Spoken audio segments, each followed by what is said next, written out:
Adakah masuk akal jika ada individu mendakwa telah diberikan sebiji gelega dikenali gelega pasak bumi oleh Raja Kelantan ke-6 Paduka Cik Siti Wang Kembang yang memerintah Kelantan pada tahun 1610 dan bersemayam di Gunung Gedang Besar. Kemudiannya ditukar nama kepada Gunung Cintawangsa, terletak kira-kira 40 km ke tenggara Kuala Kerai, Kelantan, sedangkan beliau telah lama meninggal dunia. Sama ada percaya atau tidak, itulah hakikatnya apabila gelega yang berwarna kuning itu benar-benar wujud dan diberikan oleh seorang yang mengaku dirinya Cik Siti Wang Kembang.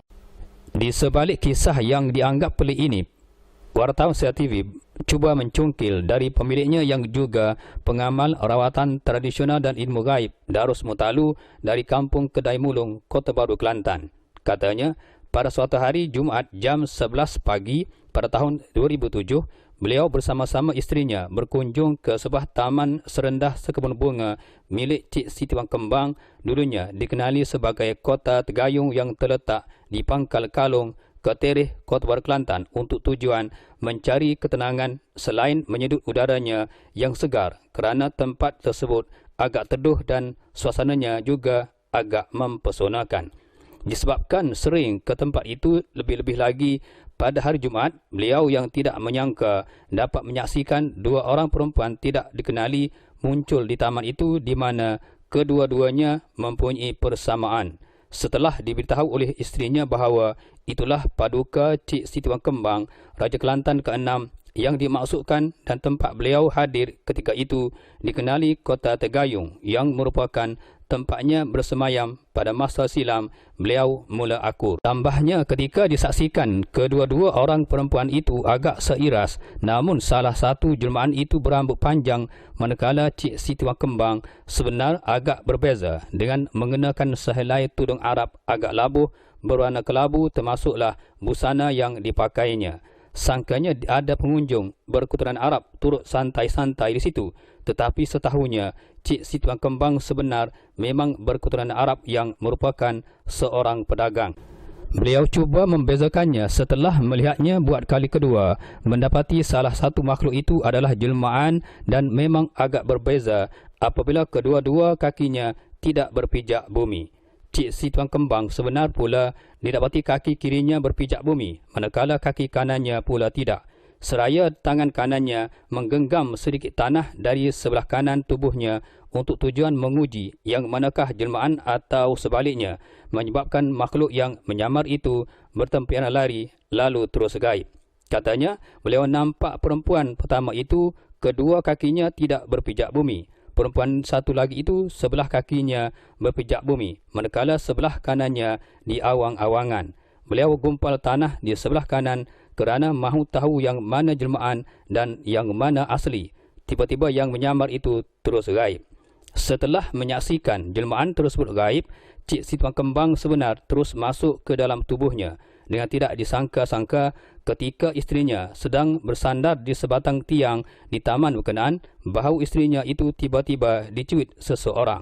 Dakwa Darus, pada masa itu beliau tidak mengetahui siapakah yang masuk ke dalam tubuhnya, hanya isterinya sahaja yang mengenalinya. Apabila tubuhnya dimasuki Paduka Cik Siti Wang Kembang, yang dimaksudkan beliau yang hanya sekadar tahu bahasa Indonesia sahaja, tiba-tiba dapat bertutur dalam dialek Kelantan dengan begitu fasih sekali.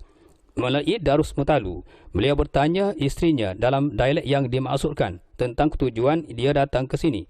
Lantas isterinya menjawab, beliau datang ke taman itu untuk menyedut udara segar kerana setiap kali datang ke situ, jiwanya akan tenang.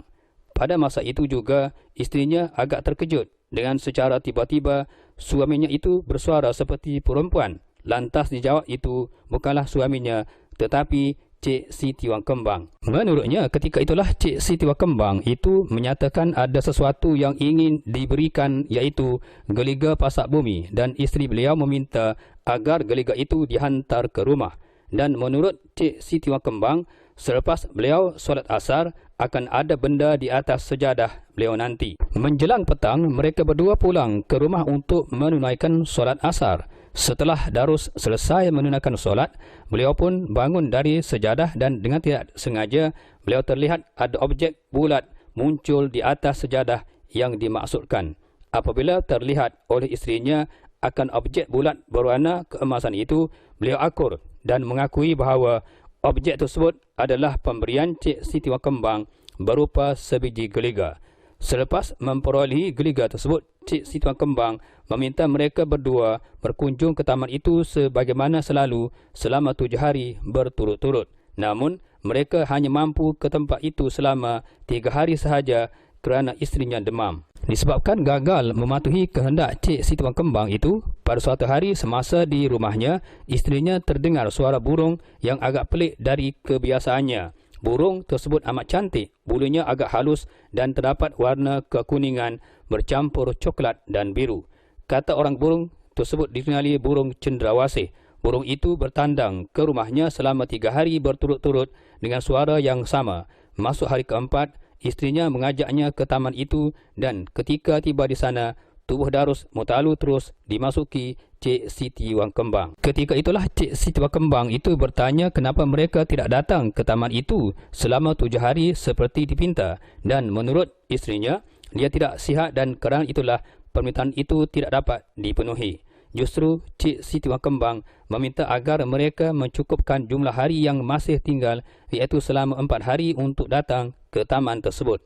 Dan selepas mencukupkan hari yang ke-7, dengan tidak disangka mereka dapat melihat bunga-bungaan berkembang cukup cantik dan mekar dengan banyaknya seperti sebuah taman yang cukup indah, dan itu hanya dapat dilihat oleh mereka berdua sahaja.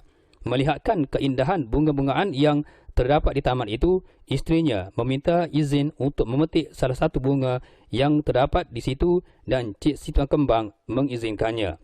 Selain itu, beliau juga diberikan wang Arab zaman dahulu tertera pohon kurma dan beliau diberitahu ialah sebagai tanda Cik Siti Wang Kembang sebenar. Kejadian yang berlaku pada pukul 12 tengah hari iaitu hari Jumaat dalam tahun 2007 itu agak mengejutkannya dan isterinya kerana selain dapat mengenali Cik Siti Wang Kembang, beliau turut menerima hadiah yang tidak disangka-sangka. Katanya lagi, ketika Cik Siti Wang Kembang ada di situ, macam ada tiupan angin lembut, sejuk rasanya.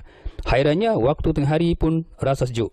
Sambung Darus lagi, Cik Siti Wang Kembang memberitahunya semasa beliau memegang tampuk pemerintahan berkerajaan di Gunung Cintawangsa, Ulu Kelantan, kira-kira 40 km ke arah tenggara Kuala Kerai dulu.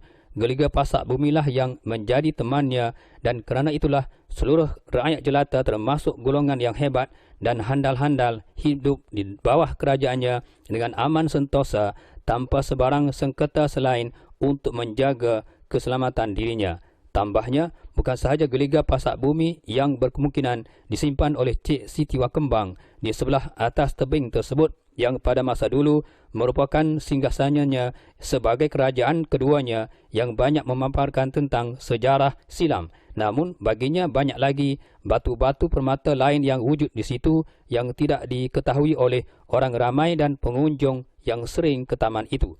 Manakala dalam kolam yang dikenali kolam batu karang, pada masa dulu banyak terdapat emas bernilai yang menjadi rebutan pelbagai pihak.